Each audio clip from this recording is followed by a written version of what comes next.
Hello there mga kamayura! So ngayong araw, nakahanap na naman kami kung saan pwede tayong magpangisit. Charis! So ayan, buyain nyo pa lang no, ayan natipagdalanan me. Andito nga pala kami guys sa aming barangay. Ayan, dito kami nagmula sa barangay Santa Maria for the go. Habang ako nga ay nakatugaw sa aming sangwanan, ay meron akong nakitang isang video sa Facebook na medyo maayos-ayos naman, kaya pinuntahan namin at nagkaayan kami ng aming mga pinsan. Intayon mga kamayura tane permiti pudot na uri tayo laglablab basit. Pero syempre, duray nagpudot, no kastoy nga pinagbabalog, ay kit mayat lata.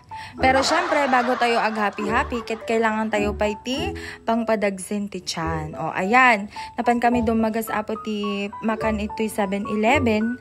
Tano syempre at damit iti ngatingatin medjay. Tapos syempre, kailangan tayo iti singkamas ken mangga, nga kasing alsim tayo guys. Charis! Dito sa part na to guys ay medyo nararamdaman na namin ang init ng panahon. Pero wala tayong pakialam, let's go pa rin. So dito nga ay binabaybay na natin ang Dagupan Alicia. Pero dito hindi mo medyo mararamdaman ang init ng panahon dahil tignan nyo naman ang view guys. So far ganda.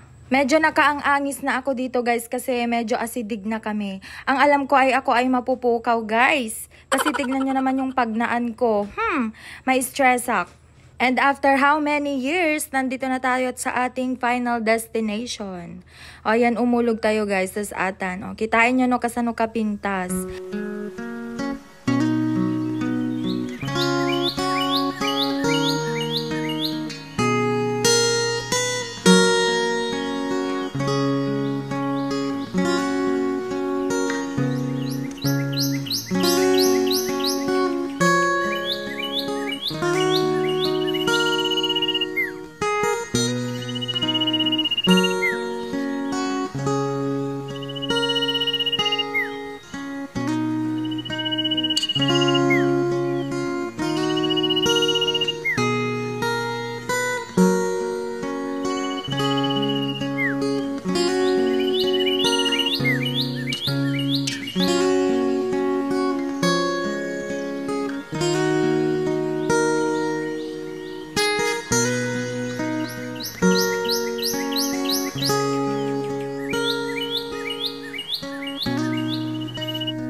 Dito nga ay naiyanod yung tsinelas ni Isabel and for the rescue naman ang kanyang boyfriend. Anya, uncle, kayang pay ba? Bueno sa anin. Uray ka lang makangiwi-ngiwi kasla ka robo nga magmagna dita ni Allah.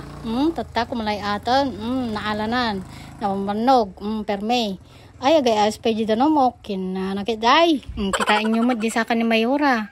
Ay sa ka ba ni Mayura ate wano sa kan ni Isabel. Ay na madikpay kida maun. Takit tata. Kat, no barbaro ka lang dito'y video, baka mabalin mo nga i-follow, like, and share. Mabalin kamit lang nga ag-comment, uray anya, dita comment section. Bye!